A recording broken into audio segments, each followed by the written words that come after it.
Hello! Dans cette capsule, je voulais vous donner 8 caractéristiques qui sont très fréquentes chez la plupart des vrais narcissiques. Et en même temps, en tant qu'avertissement, je vous préviens qu'il faut quand même plutôt bien les connaître.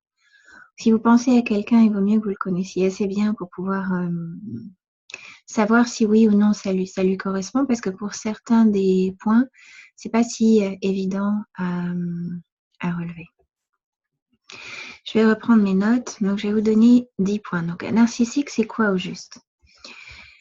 Là, je vous donne juste des signes extérieurs. Évidemment, c'est beaucoup plus complexe et c'est ce que j'essaye de développer d'ailleurs dans mes capsules pour vous donner vraiment une vision la plus claire possible, la plus détaillée possible. Et ici, évidemment, je vous parlerai un peu du PN à la fin, du pervers narcissique. Mais le pervers narcissique, en fait, n'est qu'une option. C'est pas l'installation de base du narcissique.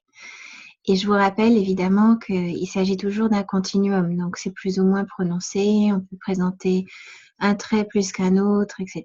Et je vous laisse exercer votre intelligence et votre discernement pour juger de tout ça. Donc, je répète que je fais bien la distinction avec le PN qui, je considère être au bout du continuum avec la dimension perverse. Donc, il y a aussi des gentils narcissiques, mais qui peuvent avoir des effets assez désastreux sur ta vie sans que pour autant ce soit un PN. Et quand je dis désastreux, ce sera d'autant plus vrai si toi tu as une personnalité empathique, si tu es quelqu'un de sensible, et quelqu'un de bienveillant. Surtout si tu n'as pas appris ou que naturellement tu ne poses pas des bonnes limites et que tu ne reconnais pas tes propres besoins, la légitimité de tes propres désirs. Donc, si en plus de ça, tu ne comprends pas son mode de fonctionnement à lui, tu risques de te faire piéger parce que tu ne sauras pas t'en protéger.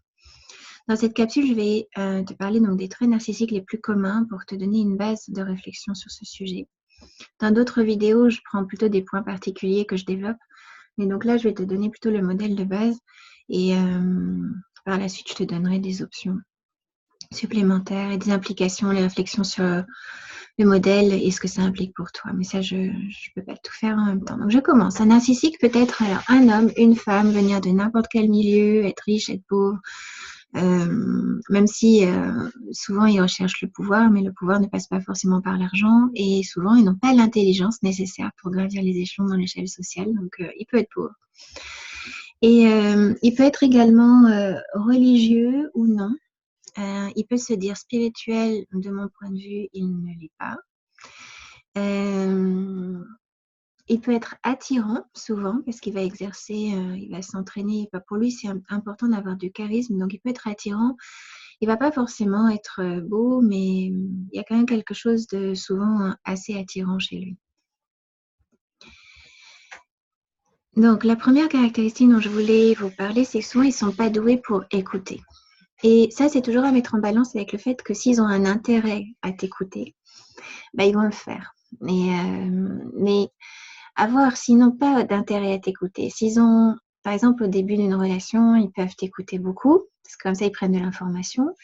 Si à un moment donné, ils sentent qu'ils ont une emprise sur toi, ils sentent que de toute façon, tu ne vas pas partir, là, leur qualité d'écoute va se dégrader, tu vas le sentir. Donc, ils peuvent être des pros de la communication par ailleurs, être des très grands communicants, mais dans l'intimité, quand il n'y a pas de réel enjeu pour eux, avoir une communication authentique avec eux, ça relève un peu du challenge. Et par exemple, ils peuvent t'interrompre énormément, ne pas te laisser parler, ils parlent trop, ils monopolisent la conversation. Ils tendent aussi à changer de sujet ou ne pas rester sur les rails de la conversation, ce qui est très énervant parce que quand tu es une hypersensible, en fait, tu aimes avoir des conversations qui ont une certaine profondeur et une conversation qui a du sens. Et eux, souvent, ils déraillent. Alors, ils le font parce que, d'une part, ils ne sont pas forcément conscients de ce qui sort de leur bouche parce qu'ils parlent et parlent et parlent, mais aussi parce que ça leur permet de garder le contrôle sur la conversation. Donc, ils occupent le terrain et ils gardent le contrôle. Et souvent, ça devient vraiment un monologue. La deuxième chose dont je voulais parler, c'est que c'est une relation à sens unique. Souvent, encore une fois, au début d'une relation, ou alors quand il sent que tu risques de partir ou que tu t'éloignes, là, il va essayer de rétablir un équilibre. Mais s'il sent que toi, tu es acquis à sa cause, que tu te sens coupable et que tu vas pas partir et qu'il a la latitude d'être qui il est vraiment et de prendre tout ce qu'il a envie de prendre, là, tu vas sentir que vraiment, c'est une relation à sens unique. Et d'ailleurs, si tu as un doute et que tu es prête à renoncer à la relation, tu peux le laisser penser simplement que, en fait, c'est pas difficile, c'est pas de la manipulation parce que en fait, c'est naturellement comme ça. Donc, tu peux simplement le laisser penser, arrêter de te battre pour prendre ta place et tu vois jusqu'où il va. Et là, tu vas te rendre compte que c'est une relation à sens unique si toutefois il est narcissique. Il y a pas de, en général, il n'y a pas un échange équitable. Tu peux te retrouver à donner beaucoup plus en termes de temps, de finances. Et les finances, évidemment, c'est relatif parce qu'il peut en avoir plus, il peut en avoir moins. Mais regarde qui fait les plus gros investissements. Tu peux te retrouver à faire beaucoup plus d'efforts que lui n'en fait. Par exemple, l'encourager aussi constamment pendant que lui, il te donne pas de feedback ou alors que lui, au contraire, il te dit des choses vraiment pas sympas. Et tu peux te retrouver à lui faire bénéficier de toutes tes ressources en termes de savoir-faire, en termes de matériel, de réseau également. Et de manière sous-jacente, c'est comme si tout ce que tu donnes, en fait, c'est attendu par le narcissique. Donc, si toi, tu es une empathe, une hypersensible, et que tu n'as pas de bonne limite, bah, tu vas en fait répondre à ses attentes sans même en avoir conscience qu'il y a un déséquilibre. Parce que c'est ce que tu fais, c'est ton mode de fonctionnement.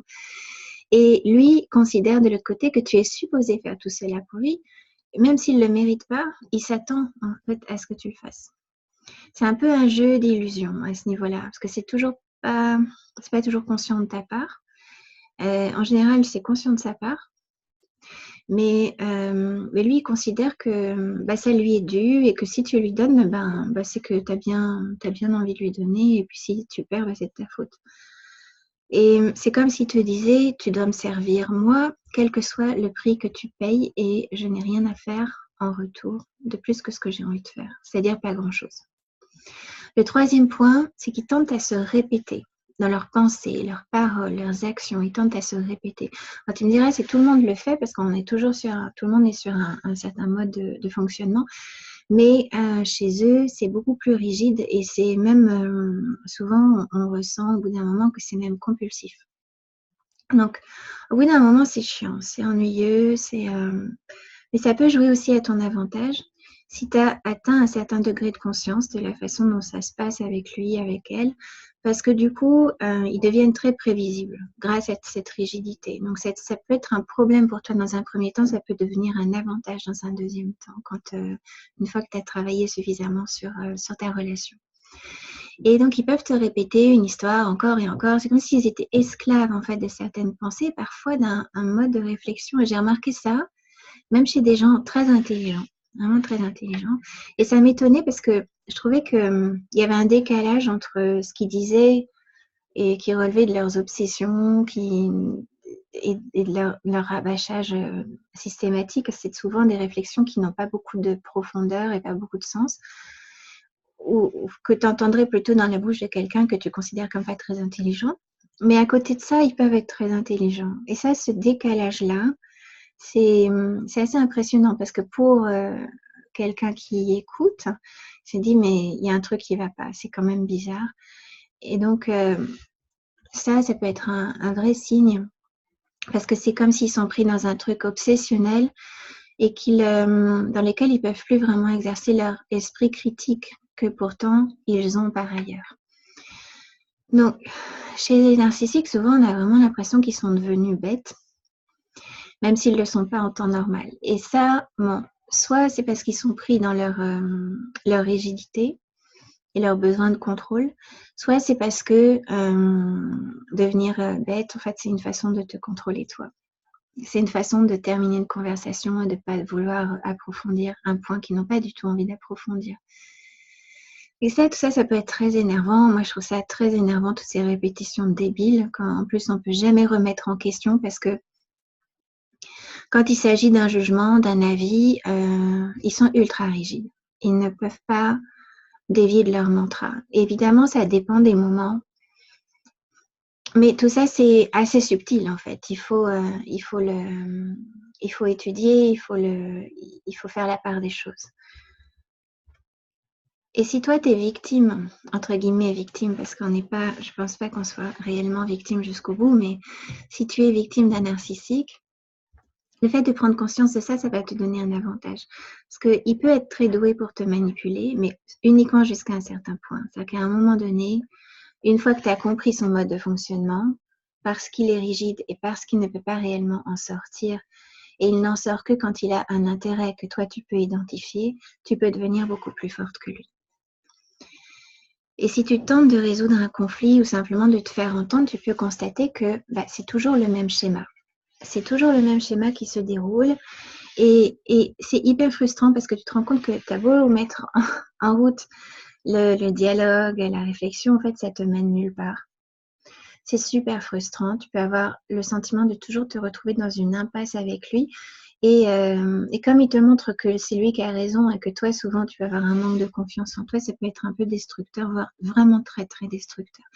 Et si tu te heurtes à un mur systématiquement, si tu n'es pas suffisamment solide, si tu n'as pas suffisamment confiance en toi, pas suffisamment confiance en tes perceptions, et comme lui, il a l'art de te donner l'impression que ton esprit s'embrouille, ça peut être vraiment très, très gênant. Et quand ça atteint ce point-là, moi, je te conseille quand même de faire un travail thérapeutique pour pouvoir éclaircir ton esprit et revenir à un état de clarté dans ta tête. Donc, quand tu essayes de communiquer avec lui et que constamment tu as l'impression de te prendre le mur et te buter dans une impasse, ça c'est un signe. Le quatrième point, c'est c'est jamais de leur faute. Ils sont assez irresponsables, c'est jamais de leur faute, même si la plupart du temps, dans les situations, les responsabilités sont partagées.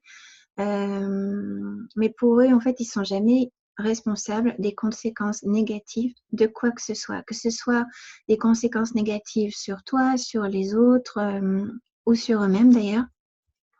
Et c'est pour ça que souvent on a des narcissiques âgés qui sont aigris et qui vont te raconter en boucle en fait pourquoi c'est pas de leur faute, ils ont raté leur vie, que c'est de la faute du gouvernement, c'est de la faute du patriarcat, c'est de la faute de la société et des autres, de leurs parents, peu importe.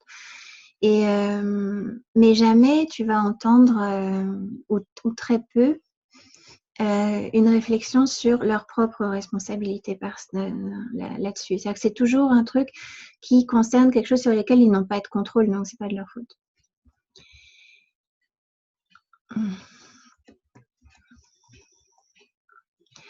Et si tu essayes de mettre en lumière sa part de responsabilité, il ou elle va se battre, mais tu vas voir qu'il va réagir ou elle va réagir d'une manière tellement comme s'il était piqué au vif, quoi, et de manière assez vive, agressive, et va se battre en fait pour te démontrer que c'est pas du tout de sa faute et que si au fil des années elle n'a pas réussi ou il n'a pas réussi à obtenir ce qu'il voulait, que ce soit en termes de gratification sociale, argent, relations, c'est pas son attitude à elle ou à lui qu'elle va remettre en cause. C'est systématiquement quelque chose qui est à l'extérieur. Le cinquième élément, quand je dis extérieur d'ailleurs, c'est rarement un événement, genre c'est pas un cyclone, c'est pas une catastrophe naturelle, ce sont des gens qui sont visés, des gens ou des organisations. Donc la cinquième chose, c'est qu'il manque de créativité et d'imagination. Et quand je dis ça, c'est pas forcément, ça n'exclut pas tous les artistes, hein, ça n'exclut pas tous les créatifs. C'est pas, on peut avoir par exemple des très grands réalisateurs qui sont narcissiques, ça peut être ça peut être des gens qui sont considérés comme créatifs, mais ils ont du mal à penser d'une manière non linéaire. Et c'est Toi, si tu es empathe, si tu es hypersensible, tu vas tendance à avoir une intelligence plutôt en arborescence, c'est-à-dire que tu captes énormément de choses et du coup, tu vas faire des liens entre ces différentes choses. Et eux, en général, ils ont plutôt une vision linéaire des choses. Et là aussi, c'est une force que toi, tu peux utiliser parce que eux, ils peuvent te donner l'illusion qui te domine. Mais finalement, c'est bien une des seules armes dont ils disposent parce qu'à partir du moment où tu comprends que toi, ta créativité, ton aptitude à penser en dehors des clous est bien plus forte que la leur, tu vas pouvoir les laisser un peu sur le carreau finalement parce que eux, ils peuvent pas imaginer. Ils peuvent pas imaginer ça. Eux, ils comptent sur le fait que tu restes fidèle et que tu continues à les écouter, à les servir, etc. Et quand un narcissique a décidé de la réponse qu'il allait donner à quelque chose, il n'en démord pas. Donc tu peux compter là-dessus et même si ça t'énerve, tu peux t'en servir par la suite. Tu peux trouver ça idiot, dommage, mais ça ne fera pas changer en fait. Il peut être intelligent par ailleurs et cette rigidité, elle prend toujours le dessus. En fait, c'est ça. Les narcissiques sont démarqués par leur rigidité. Et si tu tentes d'apporter des nouvelles informations qui pourraient remettre en question leurs propres conclusions, ils feront tout pour ne pas bouger d'un pouce. Et ça peut aller jusqu'à crier, voire hurler. Moi, j'ai vu ça. Donc, moi, comme j'ai une petite voix, en général, je ne fais pas le poids. Quoi. Des fois, ça m'arrive de hausser le ton, mais en général, j'en ai pas envie. Donc, surtout quand j'ai un narcissique qui ne trouve pas d'autre solution que de hurler pour m'en mettre plein la vue et pour que je me taise, et ben c'est ce qu'ils vont faire. Parce qu'ils ne vont pas confronter leurs propres positions. Ce ne sont pas des gens qui sont réellement ouverts au dialogue et qui sont réellement aptes à remettre en question tout ce qu'ils ont, toutes les conclusions qu'ils ont, auxquelles ils sont aboutis.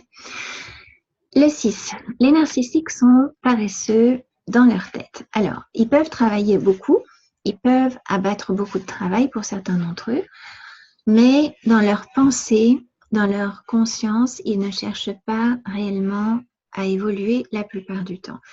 Sauf quand il s'agit de rester dans leur champ de connaissances restreint. Alors pour nous en France, comme on a tendance à l'hyper-spécialisation, qu'on n'est pas comme au temps de la Renaissance où on pouvait s'intéresser à tout un tas de choses. Si on s'intéresse à tout un tas de choses, on rentre pas dans les clous en général. En général, on a une carrière, on doit se spécialiser, continuer sur le même chemin, en rapport avec nos études, etc. Donc, c'est pas considéré comme quelque chose d'anormal, mais c'est un point à observer quand même. Donc, chez un narcissique, il peut acquérir beaucoup de connaissances en restant dans un champ restreint et par exemple, vous pouvez trouver quelqu'un qui s'intéresse beaucoup au foot ou à un autre sujet, c'est pas pour critiquer les footeux, pas du tout, mais il va pouvoir te raconter des tas de choses sur le foot et les matchs, etc. et les joueurs, mais quand tu sors de là, ils ont pas beaucoup de curiosité. Et si tu essayes de les intéresser à ce que toi tu fais, tu vas voir qu'il y a quand même une grave différence avec les autres gens qui ont l'esprit plus ouvert. Ils vont, eux, te rattraper toujours et te ramener vers leur champ à eux, leur champ de connaissances à eux, où ils sont super calés, super rigides, mais encore une fois, ça leur permet de garder le contrôle. Aussi, ce qui les caractérise, c'est qu'ils peuvent en faire le moins possible pour obtenir le résultat qu'ils veulent. Là, on entre dans la nécessité de la manipulation. Et c'est pour ça d'ailleurs qu'il y a manipulation. C'est pour ça qu'il peut y avoir, dans les cas les plus graves, persécution pour pouvoir soumettre les gens, pour que finalement les gens fassent tout ce qu'ils veulent, en plus de leur donner des gratifications narcissiques de par l'humiliation, de par l'attention qu'ils vont obtenir de l'autre. Le fait d'asservir l'autre pour en obtenir le plus possible, en échange d'un investissement minimum. Et ils trouvent d'ailleurs que c'est vachement fort de pouvoir faire ça. Ils sont fiers de pouvoir obtenir ce qu'ils veulent des autres sans s'en faire d'efforts eux-mêmes. En fait, ils ne sont pas du tout dans cette notion de base qu'il faut une équité dans les échanges. Pour eux, c'est smart d'obtenir le plus possible pour le moins possible d'argent, par exemple. ou en tout cas d'investissement, que ce soit un investissement affectif, que ce soit un investissement de travail ou quoi que ce soit. Et encore une fois, c'est pas facile de remettre ça en question parce que c'est aussi une logique qui est reflétée par beaucoup d'organisations de travail et dans notre société où on essaye d'obtenir le maximum, notamment des collaborateurs, par exemple, pour un minimum d'investissement. C'est une logique qui est assez courante et contrairement à ce qu'on pourrait penser, c'est pas du tout la seule logique qui existe.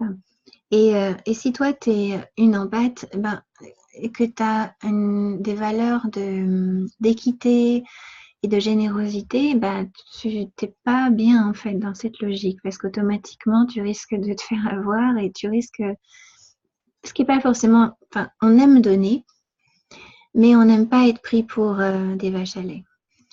Et c'est là que ça pose un problème. Et cette façon de fonctionner, elle a quand même un gros inconvénient, c'est qu'en faisant ça, on épuise les ressources des gens. Et on peut faire le parallèle avec l'épuisement des ressources de notre environnement. Notre comportement en tant que société, c'est un comportement assez narcissique parce qu'on prend beaucoup plus qu'on ne compense. Et en faisant ça, on a l'impression de gagner, mais en fait, c'est un raisonnement à court terme. C'est pareil pour les narcissiques. Ils font la même chose. Ils ont l'impression de gagner. En réalité, c'est un raisonnement à court terme. Parce que sur le long terme, à un moment donné, ça s'arrête. Et quand ça s'arrête, en général, on a fait pas mal de dégâts. Mais à un moment donné, nécessairement, on se prend le mur. Donc, à être paresseux, en général, on finit par en récolter les fruits, ou plutôt l'absence de fruits. Et bien entendu, pour un narcissique, ce ne sera pas de sa faute. Dans sa tête, ce ne sera pas de sa faute. Et quand je parle de paresse, je ne parle pas forcément des conséquences évidentes au niveau de la réussite sociale, parce que dans ce domaine, ça peut fonctionner aussi. Mais par exemple, regardez dans une famille, un parent, par exemple, qui va considérer que sa façon de penser, c'est la seule façon de penser, et qui ne va pas écouter ses enfants et ne pas les voir pour ce qu'ils sont. Dans ce cas, bon, ça fait du mal aux enfants, ou à l'enfant qui est concerné en tout cas. Et d'un autre côté, à partir du moment où l'enfant s'émancipe, qu'il arrive à s'émanciper, ce qui n'est pas une mince affaire avec un parent narcissique, mais quand il y arrive, la relation, en fait, on se rend compte qu'elle n'a jamais réellement existé. La connexion n'a jamais réellement existé. La vraie relation. Donc là, il y a une perte. Il y a une perte pour le parent. Et aussi, quand on est paresseux et qu'on n'investit pas en soi, et les narcissiques n'investissent pas en eux-mêmes, ils peuvent essayer d'obtenir plein de choses pour eux-mêmes, mais ils ne se remettent pas en question, ils ne sont pas curieux de leur propre intériorité. Quand on vieillit, en général, ça ne se passe pas très bien, parce qu'on arrive à un point où nécessairement on va devoir assumer une énorme frustration. On va devoir faire face vraiment à son vide intérieur, et c'est souvent ce qui se passe pour eux. Leur paresse, ça peut aussi se manifester dans leur attente d'être servi, d'être rattrapé en cas de nécessité, genre je fais pas ce qu'il faut, mais s'il y a un problème, il faudra que quelqu'un d'autre vienne régler le problème. Ils attendent des autres qu'ils fassent les choses pour eux ou payer pour eux. Donc leur force finalement, c'est leur absence de morale quand il s'agit d'extraire ce dont ils ont besoin des autres. Et ça ne fait pas d'eux des gens réellement courageux parce qu'ils produisent très peu d'efforts en retour. Donc le 7e point, c'est que globalement, ce sont des gens assez immatures et contrairement aux enfants, ils ne vont pas continuer d'apprendre. Et ils restent immatures. Ils restent, encore une fois, on revient dans l'aspect rigide. Ils peuvent constater que leur façon de faire ne fonctionne pas. Mais je ne sais pas si c'est parce qu'ils sont dans le déni ou parce que vraiment ils veulent pas s'en occuper et ils comptent sur les autres pour s'en occuper.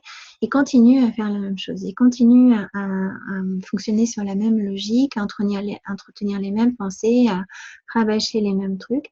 Et franchement, toi, si tu es une hypersensible, ton monde intérieur est tellement plus grand. Tu perds vraiment ton temps avec des gens comme ça. Alors peut-être que ces limites-là, parce qu'eux, ils te limitent énormément. Et peut-être que pendant un temps, tu as besoin d'expérimenter ces limites. Mais avec le temps, c'est super nécrosant. Donc tes horizons à toi sont beaucoup plus vastes. Et quand tu sors en fait d'une relation avec un narcissique, certes c'est difficile d'en sortir, mais après c'est génial. C'est il est très fréquent qu'un narcissique en fait se comporte comme un enfant de 2-3 ans, à crier, à faire un caprice, à bouder, sans jamais prendre la responsabilité de ce qu'il fait ou de ce qu'il n'a pas fait. Il est juste là à exiger, à imposer son humeur, à attendre des autres qu'il fasse le nécessaire pour qu'il arrête de crier en fait. C'est surtout ça. Des fois c'est juste ça, c'est qu'ils ont conscience d'être une nuisance. Mais ils font exprès pour obtenir ce qu'ils veulent. Le 8e point, c'est qu'ils ont tendance à détruire ce qu'ils ont, les relations, leur mariage, leur travail, leurs enfants même parfois. Ils ont une force destructrice en fait en eux et tu peux le sentir. Comme ça commence déjà dans la pensée, dans ce qu'ils expriment. Souvent c'est négatif et même si c'est en apparence positif, tu peux sentir, surtout si tu es sensible, tu peux sentir que ce qu'il y a derrière les mots, c'est pas top. Ils peuvent aussi se détruire eux-mêmes. Et en partie, ça vient du fait qu'ils ne veulent pas prendre la responsabilité, ils ne comprennent pas, enfin, ils ne veulent pas accepter la loi de causalité. C'est comme des enfants qui ne sont pas encore suffisamment matures pour comprendre qu'un acte a une action à ses conséquences. Et ils ne veulent pas admettre donc leurs responsabilités et ne donnent pas abondamment pour recevoir abondamment non plus. Ce ne sont pas des gens généreux. Et aussi, tu as peut-être remarqué que quand ils viennent vers toi pour se plaindre de ceci et de cela, toi, tu peux avoir le réflexe de te plier en quatre pour pouvoir les aider. Et tu remarqueras que chaque fois que tu les aides ou que tu leur donnes quelque chose, soit c'est jamais assez, soit ils sabotent ce que tu leur donnes. Et je ne dis pas que c'est du 100%, mais c'est une tendance lourde. C'est-à-dire que ça ne va jamais être assez, ça va être finalement. En fait, ils détruisent les solutions qu'on leur donne, ils les refusent, ou ce qui est de plus douloureux quand tu essayes en fait de les aider, c'est que tu t'engages à les aider et en fait ils te mettent en échec toi. Et comme toi, tu n'as pas envie de sortir du jeu avant d'avoir réussi, souvent, bah, tu tombes dans un piège parce que lui, il veut te garder à côté de toi, à côté de lui. Il n'a pas forcément envie de régler son problème en fait. C'est pas forcément ça son but. Hein. Son but, c'est de continuer à avoir des gratifications narcissiques. Donc, ils veulent faire les choses à leur manière, même si la façon ne fonctionne pas. Ça peut fonctionner en fait tant que leur influence et leur manipulation fonctionnent. Mais ça, l'influence, la manipulation, c'est fragile parce que ça nécessite que les autres rentrent dans leur jeu et généralement ça marche un temps, mais c'est pas pérenne. Au bout d'un moment, les gens ils s'en vont, ils lâchent l'affaire. Hein. Et si tu regardes cette vidéo, peut-être que toi tu vas lâcher l'affaire aussi avec un ou plusieurs des narcissiques de ta vie. Donc, eux, ils ont tendance à rester sur un chemin inadapté et seront imperméables à tout feedback qui les remettrait en question. Ils peuvent être sur un bateau qui prend l'eau. Ils sont persuadés que le bateau, il va revenir à flot. Et que si, de toute façon, il coulait, ils considèrent que de toute façon, c'est les autres qui devraient le secourir. Alors, maintenant, de manière optionnelle, parce que tous les narcissiques ne se ressemblent pas en apparence. C'est pas comme si tous les narcissiques absolument parlaient beaucoup ou parlaient d'eux-mêmes, etc. Souvent, d'ailleurs, on passe complètement à côté parce qu'on ne sait pas trop ce que c'est. Et par exemple, un narcissique peut être jaloux ou envieux ou pas. C'est pas quelque chose c'est pas un pilier, mais ça rentre dans la logique. C'est-à-dire que tu peux l'entendre juger les autres de manière très sévère ou typiquement critiquer, je sais pas, les gens qui ont de l'argent, par exemple, parce que eux, ils n'en ont pas beaucoup. Et souvent, ce qu'ils font aussi dans ces cas-là, c'est qu'ils jugent l'argent en général. Ils rejettent le truc parce qu'ils ne peuvent pas l'obtenir ou qu'ils ne font pas ce qu'il faut tout simplement pour l'obtenir. Et évidemment, et c'est une autre option, un narcissique peut être pervers. Et là, on parle donc de pervers narcissique, de PN, c'est-à-dire qu'il va prendre plaisir à te dénigrer sans cesse, il peut prendre plaisir à te faire du mal, à te détruire. Et c'est ce dont on parle quand on parle de PN. C'est une option Tous les narcissiques n'atteignent pas ce degré-là, mais c'est important de reconnaître que c'est une évolution possible chez eux. Et en bas du continuum des narcissiques, il y a ceux simplement qui t'énervent, qui te vampirisent ton énergie, qui t'utilisent sans vergogne, ceux qui te saoulent de leurs paroles, ceux qui tentent de te contrôler, tous ceux dont je parle dans mes vidéos. Mais au bout du continuum, il y a ceux qui sont franchement maléfiques, malfaisants et dont tu dois vraiment te débarrasser parce qu'ils sont destructeurs. Et là, moi, je me fais des réflexions par rapport à l'aspect spirituel des choses. Je trouve que c'est assez intéressant de voir les différentes approches spirituelles. Je les connais pas toutes, mais ce que j'ai noté, c'est que ce qu'ils disent de ces traits de caractère, on est souvent à l'opposé de ce qui est considéré comme spirituel, sain, pur. C'est à l'opposé. Donc, dans les religions orientales, ça va être l'ego. Dans les religions monothéistes, ça peut être plutôt le diable, le malin, l'ennemi. Et moi, ma façon de voir les choses, c'est que le drame des narcissiques, c'est que leur conscience est déconnectée de la source, qu'on a pu appeler Dieu ou la conscience universelle. Et ça rejoint ce qui, chez les chrétiens, est vu comme l'enfer. Parce que souvent, c'est le fait d'être séparé de Dieu. L'enfer, c'est ça. Le fait d'être séparé de Dieu, le fait d'être séparé de l'amour de Dieu, de sa lumière, de sa sagesse. Et chez les chrétiens, il s'agit d'un choix. Toi, tu acceptes le Christ qui te sauve du monde qui est régi par les forces obscures ou pas. Donc, pour moi, c'est comme si, quand j'observe tout ce qui concerne les narcissiques, en fait, c'est comme si finalement, ils étaient passés du côté obscur de la force. Et donc, pour moi, ce sont des gens dont la conscience est séparée de la source et aussi, elle est coincée dans un lieu obscur où les options, finalement, sont assez limitées. Et dans ce lieu, ils sont plutôt tentés de fonctionner avec des patterns, des schémas de fonctionnement dont on pourrait dire qu'ils vibrent sur des fréquences basses. Donc, c'est aussi pour ça que souvent, quand on se retrouve avec un narcissique, comme on absorbe, surtout si tu es une hypersensible, on absorbe l'énergie et du coup, ça nous plombe, on se sent lourd, on se sent fatigué, on se sent pompé de notre énergie. Et ce lieu-là où ils sont, c'est un lieu d'enfermement. Et s'ils parviennent à t'absorber à l'intérieur, souvent en utilisant tout un tas de tactiques, y compris en étant super gentil et en te bombardant de compliments et de marques d'affection, tu risques de tomber dans ce lieu sordide aussi.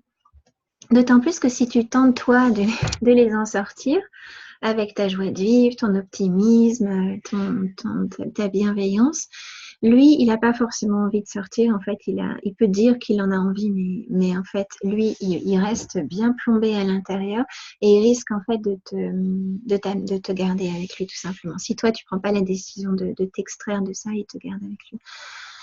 Donc, en tant que personne normale ou hypersensible, tu as la capacité de te sortir de là. C'est juste que il faut en avoir vraiment la volonté. Il faut vraiment, vraiment en avoir la volonté. Ça demande souvent du courage. On peut avoir l'impression d'être piégé. En réalité, cette sensation d'être piégé est certainement, dans la plupart des cas, une grande illusion. Et le premier pas, c'est se dégager le plus possible de cette influence, physiquement dans la mesure du possible. Si par exemple, tu es dans un job où tu as un boss qui est comme ça, le mieux, c'est de partir. Mais le grand pas aussi, et qui est valable, que ce soit possible de s'éloigner physiquement ou pas, c'est vraiment de prendre du recul dans ta tête, dans ton esprit. Et même quand tu pars, même quand tu n'as plus de contact avec la personne, ton esprit souvent se retrouve à ressasser. En fait, il y a quand même une emprise qui reste un certain temps et en général, on ne peut pas faire l'économie d'un travail sur soi où tu peux te faire aider par un thérapeute qui serait spécialisé dans ce domaine. Mais en général, ça demande du travail. Voilà. C'est terminé pour cette capsule. Je pense qu'elle a été assez longue. Donc, si tu souhaites aller plus loin dans cette réflexion, je t'invite à visiter mon site internet hypersensible-et-sereine.com, dont je vais mettre le lien dans les commentaires. Je ne parle pas beaucoup des narcissiques dans mon site, pour le moment pas du tout même. C'est surtout dans mes vidéos. Mais je vais développer les points. Si tu as besoin d'en parler avec moi, la première consultation avec moi est offerte en ce moment, donc tu peux en profiter. Et et bientôt je devrais écrire un e-book pour mettre pas mal de choses par écrit et je t'en parlerai en temps voulu. Voilà. Je te remercie de m'avoir écouté et je te dis à bientôt dans une prochaine capsule.